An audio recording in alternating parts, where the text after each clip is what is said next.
See, one thing that I've been very curious about, that I crack my head open trying to figure out how do certain adults are just simply very good with kids. They can get a crying child into a laughing, giggling, non-stop child to the point the child has asthma attack afterwards. Over exaggerating, but the whole idea is they are very good with children. They can get a kid who's feeling sad into happy, and that has been very inspiring to me, because my own classes were suffering when I was 1 or 2 years into coaching, that I began to lead my own classes. You see, there's this one incident that got me cracking my head and got me really having to refer into my books in psychology, neurology, research on the internet of why this thing happened. And I used to follow the traditional method of teaching, like everyone has to sit down and they only stand up when the coach tells them to, and if they don't, it means disrespect.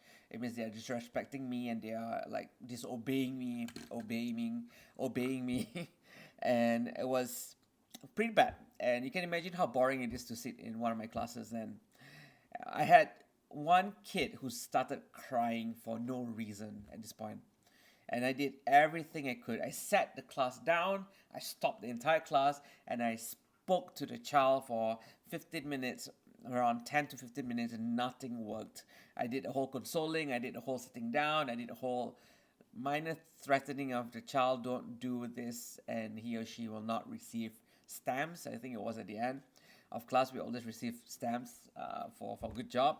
Nothing worked. He just felt really, really bad. Then, one of the competitive head coaches came, walked past my class, and he wasn't mad at me at all. He wasn't angry at me at all. He was in charge to kind of oversee the entire program. We have several classes running concurrently, and he walked past and he saw this child and he said a few words of something so ridiculous that got me going like, what in the world happened? Here's what he did. He came over, he walked past, he noticed the child was crying. He just looked at the child, and then the child looked at him and stopped crying. And then after that, he paused for a second. He asked, "Do you like ice cream?" And the child goes, "Yes." And then he said, "What sort of ice cream? What ice cream do you like?" He says, "I like vanilla." And he was like, "Do you like vanilla? Do you like what, sprinkles on top?" And then he says, "Yes." When the moment he says sprinkles, the child smiled, and then the head coach kind of walked away, and he participated in my class. A boy, I came and said, "Come, let's go and jump," and then he participated and he felt happy afterwards. And I was like, what in the world? I was there spending 15 minutes stopping the entire class. All the kids were getting restless, trying to console him, and then this coach came in and ask a question that's so irrelevant to what we're doing, and that the child was able to function again. You see, that got me scratching my head and cracking my head.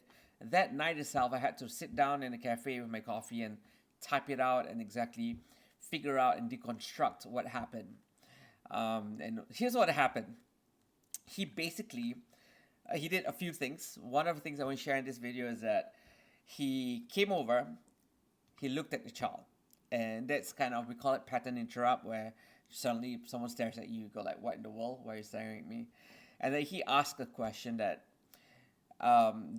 you see, if you think about a food that you like, you are going to get into a better state. You're going to get into a positive state. You think about a food that you don't like, you're going to get into a negative state. You know, you can really feel the physiology inside of you, feeling positive when you think about your favorite food. And the theory is that the brain, the nervous system, cannot feel positive and negative at the same time. So this child was feeling negative with me, with my lecturing, with my treat him like an adult kind of approach, which is entirely wrong, by the way. Now I can, there's a lot of research you can read. It's really bad treating a child like an adult. I'll talk about that later on. But he instantly went into a state where he had to think about his favorite food, and instantly he felt a lot better. When he feels a lot better, he can no longer cry. And then what was the sprinkles on top, was literally the sprinkles on top. The coach asked him, "What do you like on top?" "I like sprinkles on top." And then he felt instantly better, you know? And I was like, I've been struggling with my class trying to handle their kind of like emotions and states. And a lot of kids come into class, will some of them will be very happy, some of them will be sleepy, shy, or some of them already remembered from last week when I was yelling at him and he no longer enjoys the class and is only there because parents forced him to. And I had no clue over how to work with all of this. And ever since I saw that and I deconstructed it and I tested it out in all of my classes, and it is beautifully, it works beautifully, right? I can't wait to share more of this kind of ideas for you to go home, for you to try it out. So I recommend try it out with your kids. If your kids don't maybe fail an exam or something and you want to console them, you don't want to console him in a negative state, ask him what sort of food or ice cream he likes, get him or her into a positive state. And then of course what we do from then on is important, but I'll touch on that a bit later on. But that's a very good start to instantly have a child get into a better state from a negative state, you know. And I'm very happy to share more of these videos much later on. This one's about 7 minutes. I hope you guys stay in the end, and if you do, just thumbs up, subscribe, or just let me know, because there hasn't been any comments in my previous videos. Ask me anything about children, about emotions, about anything. I can't wait to share with you, because I've collected a lot of information over the past 10 years working with kids, observing amazing coaches, getting different ideas from field of psychology, neurology, neurolinguistics, science of emotions, and all of that. So I'm very excited to share them with you. For now, see you guys in the next video. Take care, guys.